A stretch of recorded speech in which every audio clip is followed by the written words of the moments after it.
اعوذ باللہ من الشیطان الرجیم بسم اللہ الرحمن الرحیم۔ میرے تمام دیکھنے اور سننے والے مسلمان بہن اور بھائیوں کو میری طرف سے السلام علیکم۔ میرے مسلمان بھائیوں، آج میں مراقبے کا جو صحیح اصل طریقہ کار ہے وہ آپ کو بتاؤں گا۔ مختلف فقراء کے لوگ، فقر کے لوگ اپنا اپنا طریقہ کار بتلا رہے ہیں۔ پہلے بھی میں 1-2 ویڈیو بنا چکا ہوں، لیکن یہ طریقہ کار میں نے نہیں بتایا تھا۔ اب انشاءاللہ تعالیٰ یہ طریقہ کار صحیح طریقے سے بتاؤں گا کہ اصل مراقبہ ہوتا کیسے اور مراقبے میں کیا کچھ انسان کو کرنا چاہیے۔ سب سے پہلے تو یہ بات ہے کہ جب انسان 24 گھنٹوں میں 24,000 سانس لیتا ہے، جب سانس اندر جاتی ہے تو یہ اللہ بن کے جاتی ہے، اور جب انسان کی سانس باہر نکلتی ہے تو ہو بن کے نکلتی ہے۔ اس کو مراقبے کے ذریعے محسوس کیا جا سکتا ہے، اور مراقبہ کرنے کا اصل مقصد یہی ہوتا ہے، ذکر فکر جو چاہو تم کرو۔ جو بھی طریقہ کار آپ کو بتایا، کسی بھی ذکر پہ اللہ کا اس کسی بھی اسم پر اگر کسی کو آپ نے لگایا ہوا ہے، اللہ کا آپ ذکر کر رہے ہیں، کسی بھی اسم کا ذکر کر رہے ہیں، لیکن حقیقت بات ہے آنکھ بند کر کے جب آپ اپنے دل میں جھانکتے ہیں، وہاں اللہ کے نور کی بجائے اپنے مرشد کا تصور سامنے رکھو۔ اگر زیادہ کامیابی چاہتے ہو تو اپنے پیر مرشد کا جو تصور ہے، جو اس کی تصویر ہے، اس کو سامنے رکھو۔ مراقبہ کرنے کا اصل مقصد پتہ ہی کیا ہے؟ اپنے مرشد کے تصور کو پکانا، اس کی تصویر کو پکا کرنا، یہاں تک کہ اس کے پاؤں کے ناخن سے لے کر سر کے بال تک تمہارا تصور اس طرح پکا ہو جائے، تصویر اس کی اس طرح سے پکی ہو جائے کہ تم ایک ایک بال بھی اگر گنو تو وہ پورا اترے۔ حقیقت مراقبے کی کیا ہے؟ آج میں یہ راز کھولوں گا۔ بہت سے میں نے یوٹیوبروں پہ، بہت سے میں نے لوگوں کو دیکھا ہے جو مراقبے کے بارے میں بتا رہے ہیں، لیکن صحیح حقیقت اور راز نہیں کھول رہے۔ اور انشاءاللہ تعالیٰ میں صحیح اور حقیقت آج بیان کروں گا، اور راز بھی کھولوں گا کہ مراقبے کا اصل مقصد کیا ہوتا ہے۔ اللہ تعالیٰ یوں تو ہر چیز میں موجود ہے، انسان کے اندر بھی موجود ہے، ذرہ ذرہ میں اللہ تعالیٰ موجود ہے۔ مرشد کا تصور پکانے کا اصل مقصد ہی یہی ہوتا ہے۔ جب ہم کسی بھی پیر کے جا کر مرید ہوتے ہیں، کسی کو اپنا مرشد پکڑ لیتے ہیں، جو اس کو اپنا مددگار بنا لیتے ہیں، تو اس کا تصور پکانے کا اصل مقصد ہی کیا ہوتا ہے کہ اس میں جو رب موجود ہوتا ہے، اللہ تعالیٰ ہر جگہ موجود ہے۔ اصل تصور میں انسان اپنے مرشد کے اندر رب کو موجود ہونے کی تلاش میں لگا رہتا ہے، ساتھ ساتھ میں ذکر بھی کرتا ہے، اور اس کا تصور پکا کہ اس میں جو اللہ تعالیٰ موجود ہے، اللہ کا نور موجود ہے، اس کو تلاش کرتا ہے۔ اسی تلاش میں ہوتا اس طرح ہے کہ انسان تصور سے اپنے پیر مرشد کی تصویر کو کھینچ کے باہر لے آئے۔ جس طرح سے ہم کیمرہ میں تصویر کھینچتے ہیں، پہلے وہ نقل بنتی ہے، اس پہ تو سمجھ نہیں آتا، دھندلی ہوتی ہے کیا یا کیا نہیں ہے، لیکن جب ہم اس کو پرنٹ کر کے باہر نکالتے ہیں تو پھر ہمیں پتہ لگتا ہے کہ یہ تصویر ہے، اصل حقیقت کیا ہے۔ حقیقت اس وقت نظر آتی ہے۔ مراقبے میں لوگوں نے جو بھی طریقہ کار بتائے وہ ٹھیک ہیں، اصل حقیقی طریقہ کار تو یہی ہے کہ اس طرح سے ہاتھ باندھو، خاموشی میں ہو، جو علیحدگی پہ کسی علیحدہ جگہ پہ بیٹھ جاؤ، اور بات کہتے ہیں اپنی سانس کو اندر لو، پھلاؤ، یہ کرو وہ کرو، نہیں۔ اور جو آج کل یہ حقیقی لطیفے بتا رہے ہیں، انسان کے اندر جو 7 لطیفے بتا رہے ہیں، ان لطیفوں کا مقصد ہی کیا ہے کہ جب تم اپنے مرشد کی، اپنے پیر کی تصویر کو، تصور کو پکا کرنے لگو، تو سب سے پہلے اس کے اس ماتھے پر لکھا ہونا چاہیے اللہ۔ اس کے 2 رنگ ہوتے ہیں، یا تو سنہری رنگ اور یا نیلا رنگ جو ہلکا آسمانی ہے، ان 2 رنگوں میں اللہ ہوا لکھا ہو۔ اس کے بعد نیچے والے لطیفوں پہ آ جاؤ، جہاں جہاں لطیفے بتائے گئے ہیں وہاں پر پیر مرشد کا نظر مارو کہ یہاں بھی اللہ لکھا ہوا، یہاں بھی اللہ لکھا ہوا، یہاں بھی اللہ لکھا ہوا، یہاں بھی اللہ لکھا ہوا، یہاں بھی اللہ لکھا ہوا۔ اس کے بعد جو نیچے والا لطیفہ ہے، یہاں بھی اللہ لکھا ہوا، لطیفہ نفس۔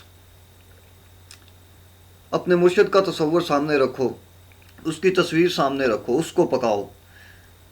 وہ اس طرح سے کہ جب تم ہاتھ باندھ لو گے، ایسے کر لو گے، آپ ذکر کرتے ہو اللہ ہو، اللہ ہو، اللہ ہو، یعنی کہ جب تم سانس کو لو گے یہ اللہ، جب باہر نکالو گے تو ہو، اللہ ہو، بعض اوقات بتاتے ہیں کہ ایسے کر لو، اللہ ہو، اللہ ہو، اللہ ہو۔ حقیقت بات یہی ہے کہ ذکر قلب جاری کرنے کے لیے سب سے اصل ورد یا ذکر اللہ ہو کا ہے۔ یہ بالکل آسان طریقہ ہے، اس سے انسان جلدی کامیاب ہو جاتا ہے۔ یہ تو سب بتاتے ہیں کہ اپنے دل میں نور جھانکو، نور نہ جھانکو۔ اللہ کا نور اگر اپنے دل میں دیکھنا ایسے نہیں آئے گا، نور آئے گا تم اپنے پیر و مرشد کا تصور پکاؤ، اور اس تصور کو اتنا پکاؤ کہ اس تصور کو تصویر میں تبدیل کر دو۔ جب تم اس تصور کو اس تصویر میں تبدیل کر جاؤ گے، وہ تمہارے پیر مرشد کی جو اندر کی روح ہوگی وہ ہوگی۔ جب اس روح کو تم باہر نکالو گے، اس تصور سے تصویر اس کی بنا کے اس کو باہر نکالو گے، وہ پھر تمہارے سامنے بیٹھ جائے گی، پھر وہ تم سے باتیں بھی کرے گی، سب کچھ کرے گی، پھر وہ تم کو راز بھی بتائے گی۔ حقیقت تو یہ ہے، تصور مراقبے کا اصل مقصد ہی یہی ہے کہ اپنے مرشد کے تصور کو تصویر میں بدل دو۔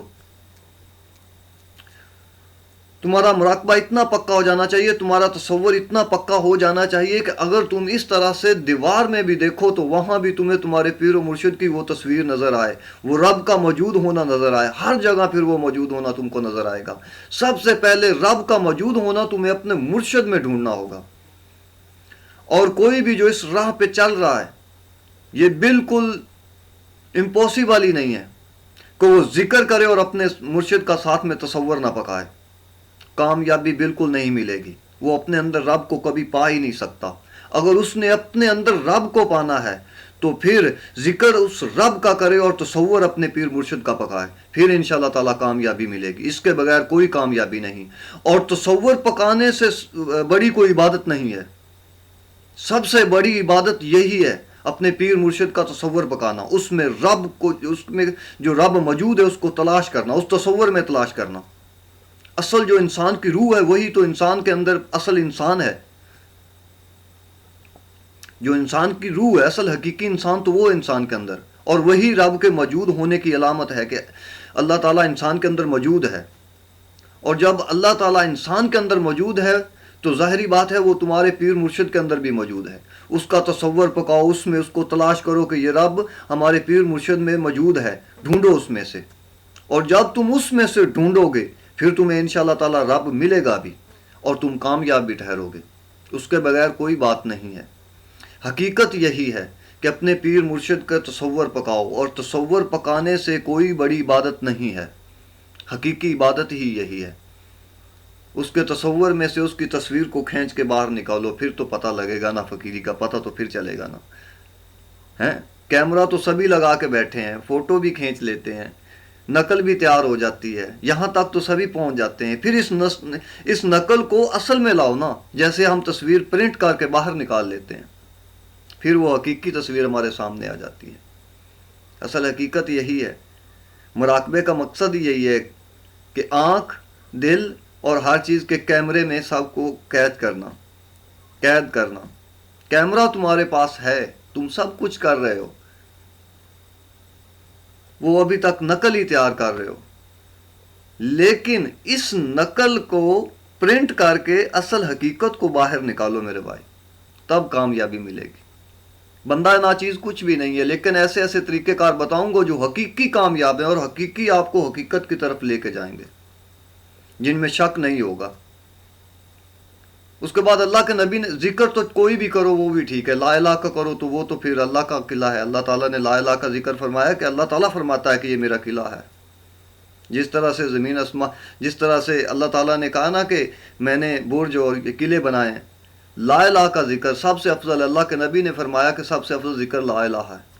انسان خود اپنی پاکیزگی بھی اگر کرنا چاہے تو وہ لا الہ کے ساتھ کرتی ہے، اور یہ واحد ذکر ہے۔ باقی تمام ذکروں پر انسان ہیوی ہوتا ہے، اور لا الہ کا ایسا ذکر ہے جو انسان پہ ہیوی ہو جاتا ہے، جو انسان پہ ہیوی ہو جاتا ہے اور اللہ تعالیٰ کی طرف متوجہ کر لیتا ہے، اور ہر گناہوں سے بھی انسان کو نکال کے باہر لیتا ہے اور انسان کو پاکیزگی میں لے جاتا ہے۔ لیکن میرے مسلمان بھائیوں، حقیقت بات یہی ہے کہ اگر آپ لوگ اپنا قلب جاری کرنا چاہتے ہیں، مراقبہ کرنا چاہتے ہیں، تو سب سے پہلا ذکر جو ہے وہ اللہ ہو کا ہے، اس کے بعد آگے چلیں۔ اور اس کے بعد ذکر کرنے کے ساتھ ساتھ اپنے پیر و مرشد کا تصور پکائیں، اس کی تصویر کو سامنے رکھیں۔ اگر نہیں ویسے پکتا تو کچھ دنوں کے لیے اس کی تصویر کو سامنے رکھ کر بھی تم کر سکتے ہو، ذکر کرتے رہو، اس طرح سے بیٹھے رہو، اسے دیکھتے رہو۔ جب وہ تمہاری نظروں میں پرنٹ ہو جائے گی، پھر اس کے بعد وہ تصور آ جائے گا، پھر اس تصور کو تصویر میں آہستہ آہستہ بدلو، اور پھر وہ خود بدلے گی۔ وہی رب کا موجود ہونا ہے۔ جب اس تصویر کو باہر نکالو گے تو پھر جہاں بھی دیکھو گے، پتھر میں دیکھو گے، جہاں بھی دیکھو گے وہ تصویر تمہیں نظر آئے گی، اور وہ تصویر آہستہ آہستہ تم سے باتیں بھی کرے گی، اور وہی تصویر تم کو فقیر کرے گی، وہ تمہیں طاقت دے گی، اسی تصویر سے تمہیں فیض ملے گا، اسی میں سے رب کا بظاہر ہونا بھی تمہارے سامنے آئے گا۔ حقیقت اصل یہی ہے میرے مسلمان بھائیوں۔ باقی ہر فقر کی اپنا اپنا طریقہ کار ہے، اپنا اپنا سب کچھ ہے۔ الحمدللہ میرا تعلق نشاہی فقر سے ہے، سلسلہ نشاہیہ قادریہ، دونوں فقر لگتے ہیں، نشاہی بھی ہوں اور قادری بھی ہوں۔ اور حقیقت بات یہی ہے جو میں آج بتا رہا ہوں کہ اپنے مرشد کا تصور پکاؤ، ذکر چاہے کوئی بھی کرو، مراقبہ کرو، لیکن وہاں، اور جب تم ذکر پکاؤ سب سے پہلے اپنے مرشد کا صرف چہرہ سامنے رکھو، اور چہرے پہ جب بھی تم تصور پکاؤ، باند آنکھیں کر کے دیکھو یا کھول کر دیکھو، تو تمہارے ذہن میں یہی ہونا چاہیے کہ اس کے ماتھے پہ اللہ لکھا ہوا ہے۔ اس کے دو ہی رنگ ہوں گے، یا تو ہلکا آسمانی ہوگا یا پھر سنہری رنگ۔ یہ دو رنگ، ان دو رنگوں کو تلاش کرو کہ ان دو رنگوں میں تمہارے مرشد، جو تمہارا پیر مرشد، اس کے ماتھے پر اللہ لکھا ہوا ہے۔ اگر کامیابی چاہتے ہو، صحیح حقیقت میں جانا چاہتے ہو، تو انشاءاللہ تعالیٰ کر کے دیکھو، پھر تم کہو گے کہ واقعی کیا بات ہے۔ آج کے لیے اتنا ہی، مجھے اجازت دیجیے۔ مزید انشاءاللہ تعالیٰ آئندہ آنے والے ویڈیو میں اور بھی طریقہ کار بتاؤں گا، اور حقیقت یہی بتاؤں گا جو ہے انشاءاللہ تعالیٰ، کیونکہ اللہ تعالیٰ تو ہر جگہ موجود ہے۔ ویسے تو ہم کسی انسان کو کہہ دیں کہ تو رب ہے تو یہ تو کفر ہو جائے گا، شرک ہو جائے گا، اور یہ عالم دین جو ہیں یہ صبح یہ بھی کہیں گے کہ اس نے کفر، اس کو تو قتل کر دو، یہ واجب القتل ہے۔ اگر وہی بات ہم کریں کہ اس انسان میں رب موجود ہے، تو پھر کوئی مسئلہ نہیں۔ اس بات پہ تو سب عالم دین بھی اتفاق کرتے ہیں، شریعت محمدی بھی اتفاق کرتی ہے کہ رب تو ہر جگہ موجود ہے اور ہر انسان میں موجود ہے۔ میرے مسلمان بھائیوں، اگر رب ہر جگہ موجود ہے تو پھر وہ تمہارے پیر و مرشد میں بھی موجود ہے، وہ تمہارے رہبر میں بھی موجود ہے۔ پھر ڈھونڈو اس میں، اس کو تلاش کرو، اس کا تصور پکاؤ، اور تصور کو تصویر میں کھینچ کے باہر نکالو، پھر رب ملے گا۔ ایسے نہیں ملتا۔ ویسے ذکر فکر جو چاہے مرضی کرو، لیکن تصور سے بڑی عبادت کوئی نہیں ہے۔ تصور پکاؤ ساتھ میں، جو بھی تمہارا پیر پیشوا ہے اس کو سامنے رکھو، اس کا تصور پکاؤ، اگر جلدی کامیابی چاہتے ہو تو۔ انشاءاللہ تعالیٰ ایسا کر کے دیکھو، تمہیں ضرور کامیابی ملے گی۔ اور مجھے اجازت دیجیے، انشاءاللہ تعالیٰ میری دعا ہے کہ اللہ تعالیٰ ہم کو حق پر چلنے کی توفیق دے اور حق کے ساتھ کھڑے ہونے کی توفیق دے۔ آمین۔